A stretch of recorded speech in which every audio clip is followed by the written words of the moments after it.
Welcome to another edition of Art of the Kickstart. Today I am super stoked because I am speaking with the co-founder of Lumira, Mr. Alan VanToai. He has created an amazing product that I'm super excited to show with my audience. So without further ado, Alan, thank you so much for joining us today on Art of the Kickstart. My pleasure, Roy. Thank you so much for having me. Absolutely. So I'm really stoked to have you on the show because I think this product is just amazing. And I think the process that you've gone through to get to this point is amazing. So without further ado, give our audience the elevator pitch on your product.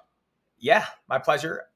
We're building a future fashion brand called Lumira, and we're building essentially wearable art inspired by the music festival, rave, and Burning Man communities. This Monday, May 1st, we're launching our first flagship product. And they're these LED infinity mirror cat ears. There's, I think it's a lot of light here, so you can't really see the light coming through it. There's some glare, but you can imagine, these are essentially kind of defining a new category of these like high-end festival fashion and wearable accessories, essentially. So this will go live on Monday this week. So I believe we'll be live by the time this podcast is published. And we're super excited to be launching it in partnership with you guys. Yeah. Amazing. So, Alan, what led you into this product and this innovation, right? This is a really cool accessory for the folks that are going to these shows and maybe all the other, opportunities for people to unleash their inner party animal, right? And shine their light on the world, which I love. What led you to, solving this problem? And has it changed, over the months or years of coming up with this innovation? Yeah. Thank you for the question. I can tell my story and my journey into meeting Steve, the artist and engineer who created the first prototypes. Steve has his own story as well, which I can even give some sense of. And then we connected fall last year, so at Burning Man, August 2022, and then I've been working on this for the last 6 months. But real quick, I'll just give like my story arc over the last few years that led to my meeting Steve. Essentially, my background is as an entrepreneur. I've been building software businesses since college. I built and sold 3 software businesses, got into crypto 5 years ago, had success in crypto as a contributor to a decentralized exchange ecosystem. And I always loved the work that I was doing there. But in early 2022, early last year, I found that I was disconnected from the mission, the initial purpose that originally led me to that work. And especially as the crypto markets turned and tumbled, I found myself super burnt out and, again, really disconnected from the purpose and the mission. I basically went on sabbatical at the beginning of last year. I unplugged from my previous projects and had the luxury of going on a several month sabbatical, during which I went back to music festivals and raves. I'd gone to my first festival when I was 16 years old. And I just never stopped. They've always been a big part of my life. I've gone to hundreds at this point. And last year, amidst my sabbatical, I focused on my wellness, my self-development, my community, my friends, my family, and then fun and play, going out to these festivals and raves. And while doing so, I asked myself what I was actually getting from them. I was bringing inquiry to like, what are the values that these festivals and raves are bringing into my life. And I labeled them, I identified them as fun, connection, and inspiration. Like that's what I was getting from festivals. And I realized whatever I did next, I really wanted to be associated with bringing more of those values into my community and into the world. And so I carried that inquiry around for most of the year last year. And I wanted to find something that was, again, fun, bringing fun, connection, and inspiration, but also had real potential as a business and as a brand. And I was asking that question throughout the year until Burning Man last August. And if folks are familiar, Burning Man is just, the granddaddy of festivals, if you can even really call it a festival. It's this week-long, community art experience in the desert outside Reno, Nevada. And some of the most incredible art, music, thinkers, talks, workshops from around the world congregate in this temporary city in the desert. And it was at Burning Man where I ran into a guy named Steve, who had this incredible 3D printed mushroom LED infinity mirror lantern on a stick, basically a totem. It blew my mind. It was one of the most incredible art pieces that I'd seen that week. And we traded contact info originally for me just to potentially buy some of this work from him, some of his work off of him. And in talking to him in the weeks after Burning Man, I found that he actually didn't have a business built around it. He was kind of doing one-off commission pieces and just getting by on commission work. And I came to him with the idea. I was like, this art is so incredible. We could build something here that really has impact and bring this to more people. And he obliged. That was October last year, so maybe 6 months as of this podcast. We picked the cat ears, one of his prototype cat ears, as the first product to bring to production and bring to the market. And have been on that journey for the last 5-6 months together. He recently moved to Austin, where I'm based, to be closer to me as we build this together. And we're all in, and we're super excited about the future. So yeah, that's the journey and the arc that led to discovering Steve and his work, and then building this business together. Amazing. So how'd you come up with the name for the product? Oh my goodness. That it took like 2 months to come up with Lumira, essentially. It's so important. I've built business tools in the past that were relatively easy for me to name because, I just combined like 2 words in the related market together, and it was like Simple Crew, Telefuel, Crew Fire. There's a relatively easy format that worked for business tools. But for a consumer product, it was so important to us to have something that was sexy, that was catchy and memorable, that was on brand for what we wanted to create in the world, that you could really imagine being like, this is also, we're not just a consumer brand, we're also fashion, right? And we're fashion accessories. So it had to feel like, sexy and attractive in the way that a fashion brand would feel. And then it had to be available, which is a whole nother thing. So for any name that you might think of, you check the US Patent and Trademark Office, uspto.gov, and you might find that, for example, the name Lumia, which was our first love, had like 16 trademarks out on it, including like Microsoft's phone. So can't touch that. And so we brainstormed the some of the ingredients that now make up the name. As you can see, lumen is Latin for light. And then mira is Spanish for look, to look or to see, and also references mirrors, which are a staple in a lot of Steve's art. And so it took literally over the course of like a month and a half, 2 months, we just brainstormed hundreds and hundreds of names. We used tools like Wordoid or Lean Domain Search. We workshopped it with friends. We had brainstorming sessions, and we just came up with all sorts of permutations. And eventually, Lumira jumped out at us. We picked top 5. We did an Instagram poll to our community, and the community voted for Lumira as first. And today it feels really, really right. So we're really happy with the outcome there. Absolutely. I love the process there, right? You're already involving the crowd, the community in this process just with the naming it alone. And I think it's just a testament to you as a founder with Steve, kind of really, one, capturing the audience and the community that you've built after years and years of attending these events, but knowing what the consumers are looking for. But this crowdfunding seems like this pure culmination of all of these efforts and building all of this community and trust that you've built and the community that you have to then hopefully come in and fund this campaign once it goes live, when this publishes. So I'd love to know some of the things in terms of the forward fashion side of things, in terms of how the uniqueness of this product, because nobody's ever seen something like this. What are some of those unique elements that you guys have included in the product, and maybe just a taste of what you see the future looking like? Yeah. Oh my gosh.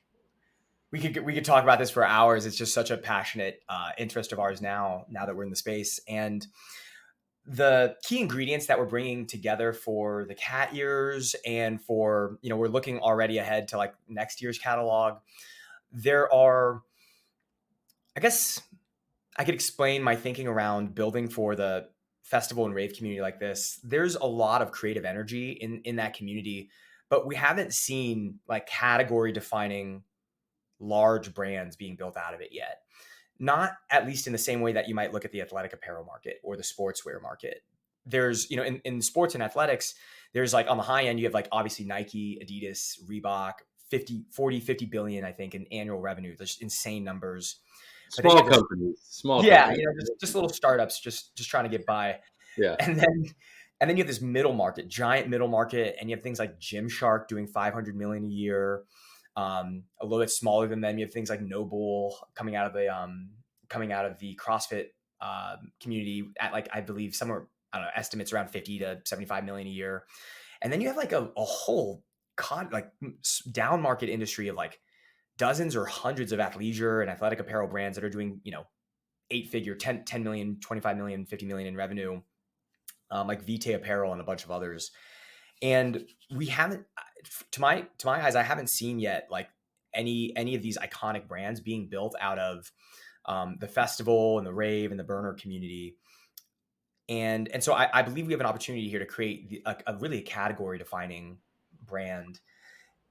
Some of the aspects that make our products unique is, being built for nightlife. We're bringing lighting into these wearables.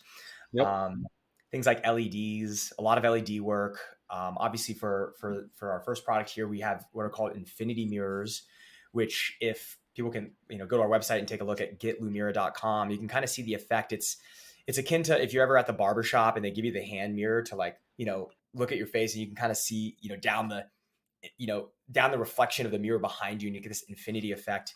It creates this like sort of portal to infinity is really the only way I can describe it. And it turns out that when you combine that with LEDs around the perimeter of the infinity mirror, you really capture something special. Like most people have never quite seen anything like this before in a wearable, certainly. Let alone, there are pieces like home decor or, wall fixtures that utilize this technology and this art. And so we're taking this art and bringing it into first things like cat ears, and eventually we can bring it into things like bags or backpacks, hats. We can bring LEDs into things like harnesses or holsters that people wear commonly at festivals.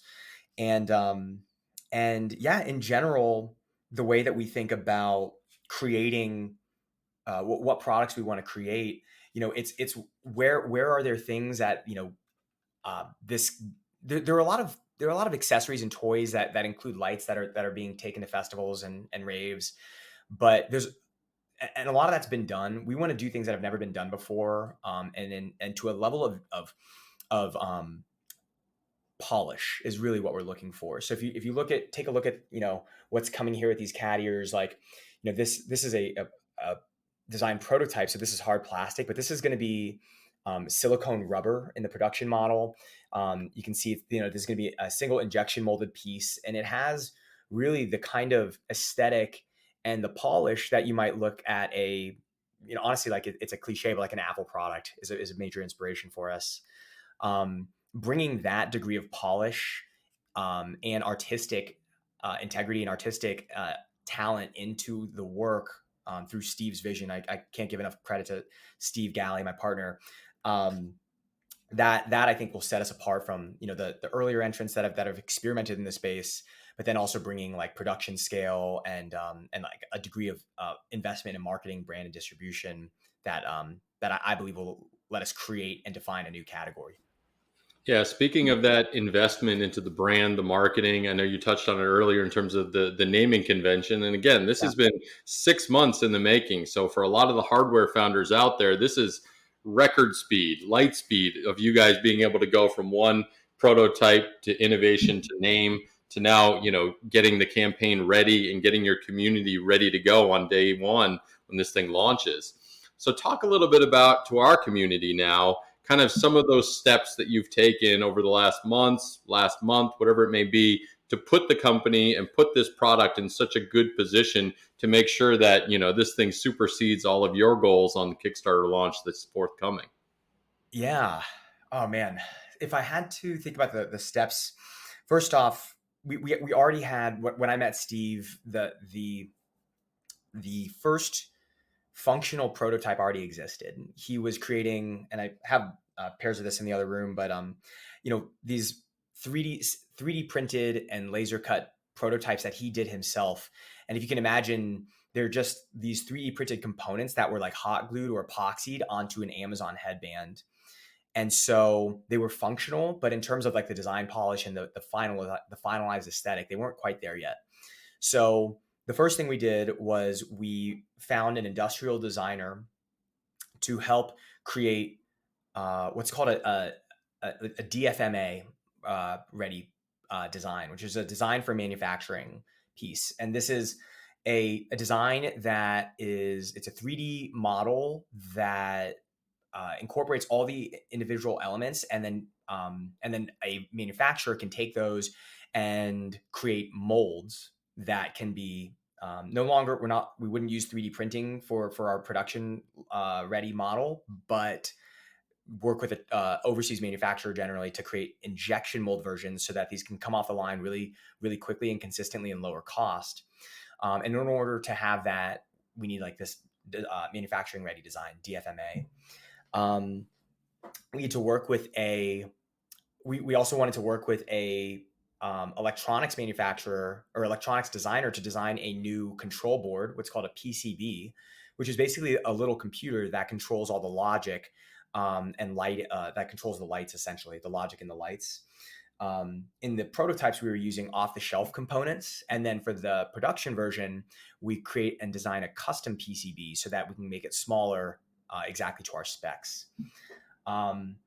After we had the PCB and the production ready design, we wanted to find you can either try and use Alibaba or some other marketplaces to connect with an overseas manufacturer, or in our case, we used a supply chain partner, who we're super happy with. They're called Bright Ideas Supply Chain Solutions. I also know that Inventus does also have their manufacturing and supply chain, their sourcing division as well, and definitely a great option for people to check out. And so that's on the product side. The last 6 months have been going from functional prototype to DFMA, design for manufacturing, to working with our supply chain partner to get source all of these different ingredients together to make the final component and the final piece. That's on the product side. And then on the marketing side, there are some things that we wanted to handle in-house, like our logo, our brand identity, our communications, our marketing, and our messaging strategy. That all happens in-house. But then for our Kickstarter, it occurred to us two things. One is there's so much that happens in a Kickstarter. Like, gosh, there's just, we'll talk more about that.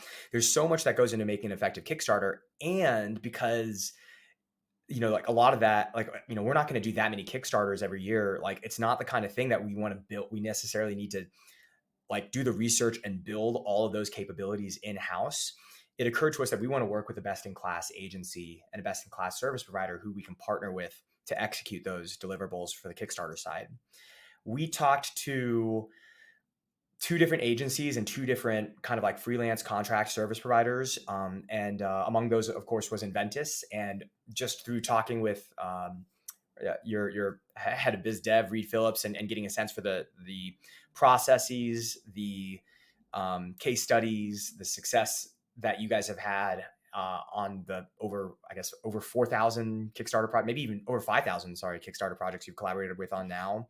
We felt super solid and secure in going with you guys. I believe we signed that deal maybe 6-8 weeks ago now. And now we're a week out from launch. We've been super happy with the work that your team has done. Everything from email marketing, building landing pages, PR, influencer outreach strategy, paid traffic, some of the social media marketing, basically everything except for like the messaging. And we decided to take content in-house. Working with an expert like you guys on the Kickstarter management side has been such a big win.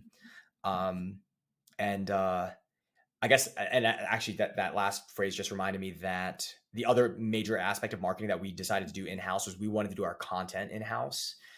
Our products are super visual and they're super unique. There's nothing quite like them. And we decided that we wanted to do the photo shoots and video shoots to create the raw content that will eventually, make it onto our website, onto our marketing, and onto our advertising and social media and such. So, Yeah, that's a pretty like high level overview. It's been 6 months since I met Steve and we started off on this thing. I'm really happy with like the speed of our progress, and still knowing what we know now, there's ways in which we could have shaved, 1 or even 2 months off of it and gotten to market even sooner because we do want to move quickly. But yeah, overall, like super happy with the progress and the speed and tempo with which we're executing. So yeah. Yeah, you guys are crushing it. So, for our audience's sake, any of those nuggets of wisdom you wish to share in terms of, maybe some of the hurdles that took a little bit longer to get over, or some of the things from a marketing standpoint that moved the needle faster than you thought? Yeah. Let's think. On I think on the marketing side, by and large, very happy with our speed of execution. The manufacturing side is one where, this is my first time and Steve's first time bringing a physical product to market. And we're not, this is not off the shelf stuff. We're not doing like drop shipping. We're not private labeling existing products that we're finding at like, on Alibaba or at the Canton Fair or anything. Like we're creating something from scratch here. So there was a lot of unknown unknowns for us.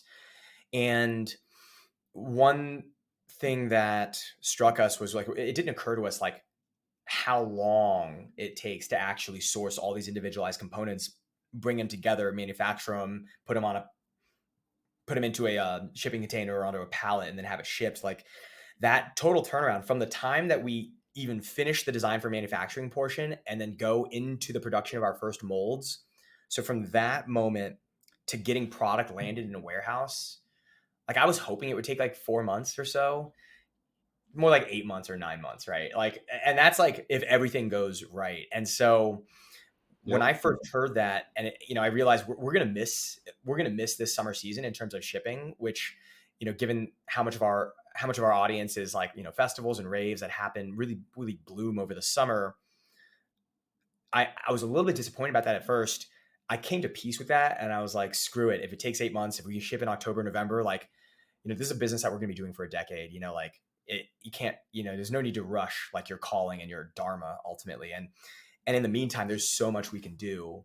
So the business, it's not like the business isn't gaining momentum during that time. Like we will be able to continue to grow, market, and knowing what we know now, having learned that lesson, if anything that we want to be ready for next summer season, we need to get in flight now.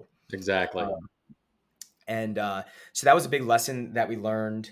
Um, another I think some of the other things that I think we could have been faster with were we went to Upwork to find our industrial designer and our PCB designer, and we're ultimately happy with where we've arrived, but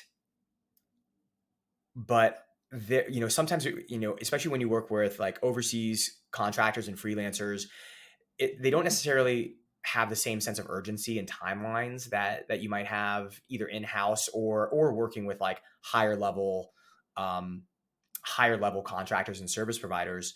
So, they say that there's like a trifecta. You can either, or like a triangle dilemma where it's like you can either have things done fast or inexpensive or good. Yeah, And it's like fast, pick cheap, two. good. Yeah, one of the Fast, cheap, two. or good. And you pick two, maybe, like. And so we went with like good and inexpensive, but our timeline for delivery ended up, I think we could have shaven anywhere from 6 to 8 weeks off of our timeline if we had gone for higher cost or domestic service providers. And so those were some of the learnings that we've had over the last few months. Nice. So I'm really interested to hear your take on what role you see your hardware product and or hardware products in general shaping the future of fashion. Hmm. Oh, I love that question. I We're really excited about two things. One is I think that we're building products that are, I'm careful to say they're not for the rave and festival community, but they are inspired by the festival and rave community. So things like the cat ears, obviously they fit very much in a rave or festival context, but we have friends wearing them to birthday parties, bachelorette parties. They could easily be, worn to a high school dance or a middle Oh, school dance. my daughters want to wear them. They're like, Daddy, I can't wait to wear the cat ears. It's going to look amazing. So, Yeah.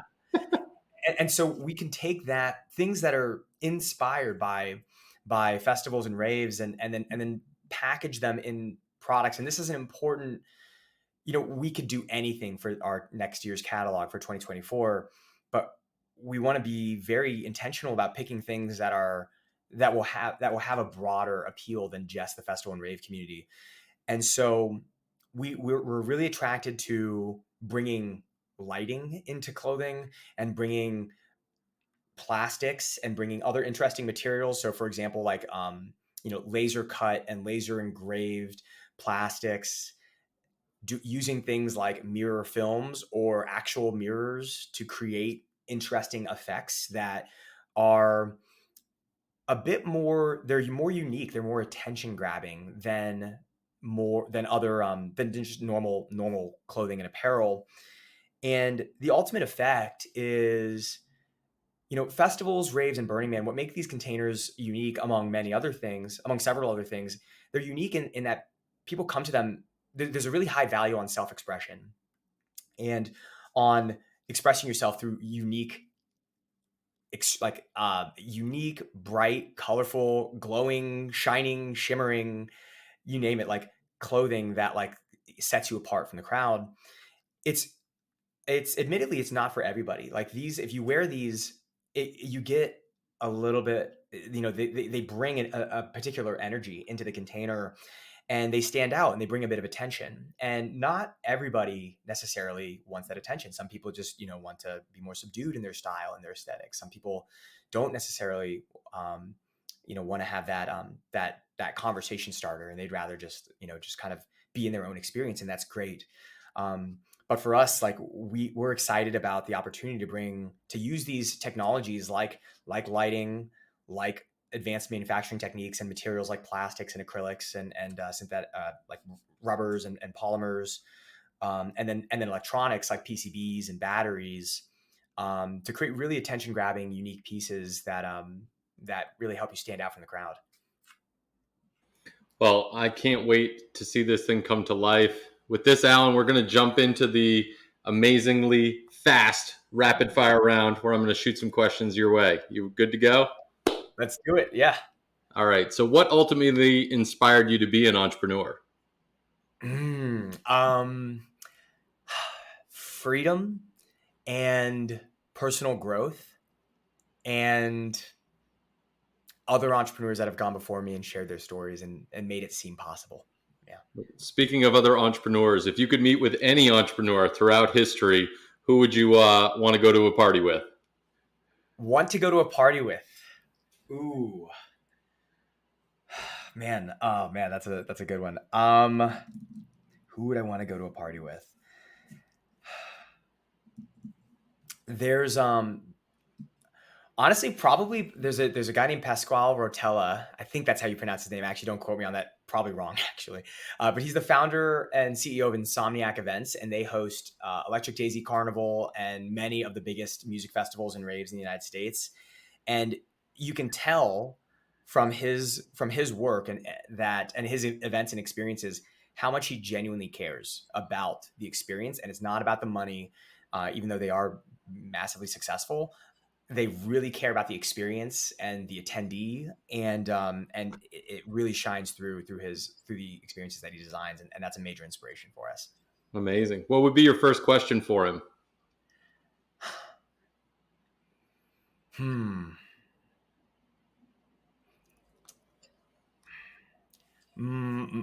I'm very curious about how we can raise the vibration, and particularly like things like health, wellness, self-development in that community. I think not only do I like to have fun and party and go to raves and do all the things associated with raves, but also health and wellness and self-development are a big part of my life. And that's something that I think a lot of the festival and rave community does not really have that much intention around. And so one of the intentions I have around Lumira is like, if we can not only bring fun and connection, inspiration into that community and into the world, but also through our products, our messaging, and our leadership, if we can also, just bring a little bit more intention and focus to like self-development and wellness, and see if there's other allies in that mission, like maybe Insomniac would be open to that kind of conversation. Amazing. Any books you'd recommend to other startup founders? Ooh, depending on the stage and the development. 80/20 sales and marketing, 4-Hour Workweek and Rich Dad Poor Dad for those that are like right early at the very early onset. Yeah, the 4-Hour Workweek and Rich Dad Poor Dad were the two that like gave me the initial roadmap. Nice. What would you say are the top 3 skills that you think every entrepreneur needs to be successful? Top 3 skills. So first would be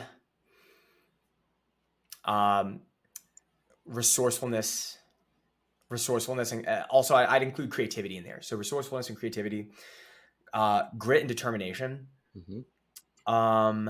And then I'd package into one thing like sales / influence, like the psychology, like understanding the psychology of influence / marketing. Like everything will come down to like, from recruiting to leadership to sales and marketing, like all of it will come down to like understanding and being able to enroll people into your vision. Amazing. Last question, Alan. You're doing amazing. And I know your campaign is about to launch, but very interested to hear your take on what does the future of crowdfunding look like? Future of crowdfunding. So this is my first time crowdfunding, but I do have some thoughts around 2 things. One is like increase, probably an increase in what's called Reg D, equity crowdfunding. A lot of the crowdfunding that happens on platforms like Kickstarter, Indiegogo are just pre-sales of product.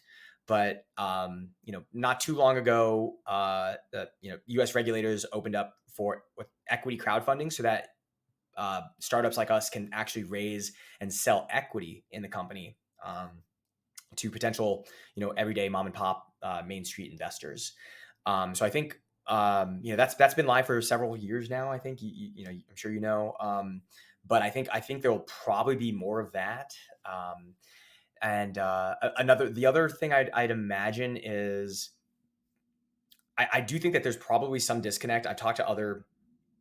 I know of other projects where like they just never shipped product, or just they under budgeted, and all of a sudden they're losing money on product. And so maybe some Yep. increasing scrutiny from the community for founders and projects that are better bets, clearer down their execution path, and maybe increasing scrutiny over time over like, are they actually going to ship in time the product that I ordered? Amazing. Well, hopefully those things get solved soon, but I'm Yeah. with you there. Alan, this Yeah. has been amazing. This is your final opportunity to give our audience your pitch, tell people what you're all about, where people should go, and why they should check out Lumira. Awesome. Yeah. The thing that I love to communicate about what we're building here is this, like, we feel really strongly connected with our mission to genuinely bring more fun, connection, and inspiration into the world. The way that I explain it is, there's so much to genuinely be skeptical or cynical about in the world today. And all of that work to do is still there. But if we approach it from a place of optimism and positivity, which are things that we can get from having more fun and connection and inspiration in our lives, it just makes that journey so much more worthwhile and so much better and so much stronger. So we feel super strongly about our mission to bring that positivity in the world through our products and our messaging and our leadership, as I've said before. If you want to support us and check us out, you can go to Kickstarter.com and search for LED Infinity Mirror Cat Ears, or Lumira, Lumira. And then, or go to our website, getlumira.com, and there will be a link to the Kickstarter there. The last thing I'd say is you can follow us on social media. We're on Instagram as at getlumira. So check us out there, and we'll see you there. Amazing. Alan, thanks so much for joining us. Audience, thanks again for tuning in. Make sure to visit the website, artofthekickstart.com, for the notes, transcript, links over to the campaign, and all the other fun stuff we talked about today. And of course, big shout out to our crowdfunding podcast sponsor over at Product Type, the top newsletter for new products that just launched. Alan, thank you again for joining us today on Art of the Kickstart. Thank you for having me, Roy.